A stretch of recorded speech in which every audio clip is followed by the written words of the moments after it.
Ukraine. He's obviously caused a lot of destruction. Don't want to minimize the fact there's over 2 million refugees. But this has not gone as well as Vladimir Putin expected. I don't buy it for a second, Ed, I'll be honest with you. I really think that there's so much misinformation. We've never really seen anything like it. I mean, I've been covering wars now for 35 years, and I have never seen people with their nails done in the Ukrainian flag, right? I mean, we're being corralled into this box where we either have to hate Vladimir Putin and believe everything evil that's said about him and love Ukraine, and there's no in between. And that reminds me a lot of you're either, a white supremacist or you go with the Democrat narrative on everything under the sun. So Vladimir Putin knew exactly what he was doing when he went into Ukraine. The Russian military isn't perfect. They, for example, I've spoken to multiple defense specialists and intelligence specialists from a Defense Intelligence Agency who've studied the Russian military for years. They do have a difficulty mounting complex air operations because they do very little training hours in comparison to, for example, the United States air assets, right, our fighter jet pilots. But Russia is not struggling. What Russia has done from the very beginning has been very strategic. They didn't go straight to Kiev. They went to all those bioweapons laboratories that are scattered all over the country. Some of them they built, so they know where they are. They've known where they are since the Soviet Union, because under the Defense Threat Reduction Program, we went in after the fall of the Soviet Union and supposedly turned those facilities from bioweapons labs into public health labs. Although, these days it's hard to believe anything that our leaders tell us, because they've lied about COVID, they lied about Russia collusion, they lied about the Ukraine impeachment trial, and there's so much more going on in Ukraine that nobody is talking about. You see such dishonesty when it comes to the history of Ukraine. You see dishonesty when it comes to the Azov Battalion, which is funded by the U.S. and NATO. I mean, you can find pictures of them online holding up the NATO flag and the swastika at the same time. Their own emblem contains the black sun of the occult, which was a Nazi SS emblem. And it also contains the sideways, lightning insignia of the SS. I mean, this is on throughout the Ukrainian military. You can see that black sun of the occult on their body armor, even on the female soldiers who are paraded in front of the world as being, such an example of Ukraine's independence and spirit and nobility. Even they are wearing the black sun of the occult. And, the White House wants you to believe, well, this doesn't matter, it's just a small number of troops. It's not true. The Azov Battalion has been murdering its way through eastern Ukraine. Yeah. We don't want to admit this. This was why Crimea voted for independence. This is why Crimea wanted to be with Russia. Because we in the media, in the Western media and in the West, won't acknowledge the reality of what's gone on. Western Ukraine backed the Nazis. It was a headquarters for the Nazi SS. The CIA under Allen Dulles actually gave immunity from prosecution to the Nazis of Ukraine from the Nuremberg trials. So there's a long history of the United States and our intelligence agencies funding and arming Nazis in Ukraine. These are not like new neo-Nazi groups that sprung up. These are the actual Nazis from the Second World War, who, if you go back to the Nuremberg trials, said that they were planning for a 1,000-year Reich. And so you have to really wonder, as you look at this, when you know that the CIA sponsored the color revolution in Ukraine in 2013 and 14, that they selected Ukraine's leaders, go to Victoria Nuland's leaked phone conversation where she and the U.S. ambassador are deciding who can lead Ukraine.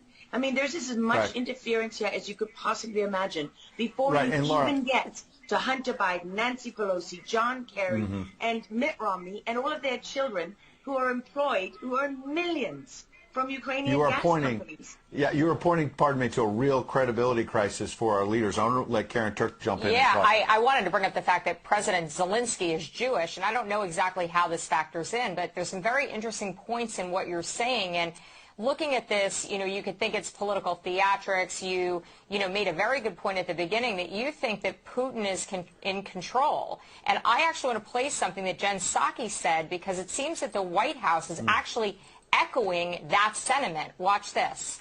Well, the end game is really a question for President Putin. We have completely crushed his economy.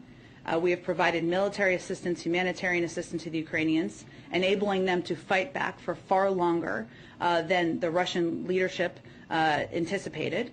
And again, he has to determine what the path forward looks like for him. Thanks, everyone. He's determining what this looks like, and I think that's a lot of what you said, Laura. I'd love to get your thoughts on that, what you just watched.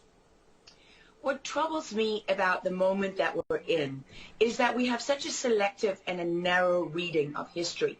You know, President Zelensky may be Jewish, but he's not the only one in this who suffered during the Second World War, whose ancestors suffered, right? I mean, look at Putin. How many relatives did he lose in the siege of St. Petersburg? People don't know their history. They don't know what made Vladimir Putin. And I'm not I'm not defending him. I don't need to defend Vladimir Putin. My job as a journalist is to try to understand what is the truth here. I don't like being lied to. And we're being lied to on an epic scale. When we're told your only choice is you have to be 100% with Zelensky, who's a puppet, who you can find on the internet in black stilettos and leather pants, you know, with shirtless, doing a spoof Dancing with the Stars kind of entertainment video. That's a mock of a Ukrainian group that does this kind of satanic occult type of music video. And I mean, Zelensky was selected like so many of our leaders. And honestly, with big tech and with election fraud these days, we don't know how many leaders all around the world have been selected for us and weren't actually voted in. But what we do know is that there are increasing problems with technology and the digitization of our world. Because look at what's happening with COVID. Look at what has happened globally. We are fighting the same battles all over the world. To pretend that this war is about Russia and Ukraine is just a barefaced lie. If Putin has been warning for 15 years that he is not going to stand by while the globalists take over the world, build bioweapons facilities and whatever else they're doing in Ukraine, Ukrainian oligarchs. Ukraine has been a center of money laundering for, you know, many of the leaders in this country for how long? Billions of US dollars have been laundered through Ukraine, and we say nothing about it. These are our tax dollars. I mean, before the impeachment trial, had you ever heard of anyone in the United States, I mean, us bringing in foreign governments to the White House for anti-corruption training? I mean, does nobody question these things? Why do we not question them? We have an idiot like Lieutenant Colonel Vindman who goes at the impeachment trial and sits there as a lieutenant colonel. He didn't even make colonel. And he's telling the President of the United States what his policy should be. You have a traitor in the form of Maria Yovanovitch, who was Obama's ambassador, who's telling Ukrainian government officials, don't listen to the will of the American people. Don't listen to the election results. We are the true leaders of America. I mean, and then people object when the woman isn't even fired. She's given a cushy job for life at Georgetown University at the expense of the U.S. taxpayer. And we're told that the President of the United States cannot say to his foreign counterparts, you know, that we want you to look into something. But Joe Biden can withhold as much aid as he wants to. I mean, there's so much hypocrisy and dishonesty here, and Ukraine is at the center of it all. Go back to Russia collusion. Go to Alexandra Chalupa. Go to Eric Karamella, the whistleblower who went to work for Adam Schiff, who wasn't really a whistleblower, and all those corrupt people in the deep state. And you know what? The deep state isn't a theory. It's not a conspiracy theory. It's an actual deep state. Look up the SES, the Senior Executive Service, because when that bureaucracy was ushered into law in the United States of America, that's when we got a bunch of unelected bureaucrats pulling the strings behind the scenes. And these are the people that keep lying to us. Absolutely. And pardon me, we've got a live chat where we're streaming on Getter, for example, and I'm watching it as you're talking. People are talking about how you're dropping truth bombs and you're a real journalist. And I know that, having worked alongside you for many, many years when you're at CBS and many other places. And maybe they didn't want to hear the truth, but you're dropping those truth bombs now. Unfortunately, we've got to hit a break right now. We'd love to have you back in the days ahead. We love having you on. Lara Logan, thanks for joining us on Real America's Voice. Thank you so much. All right. Well, we'll certainly have her back.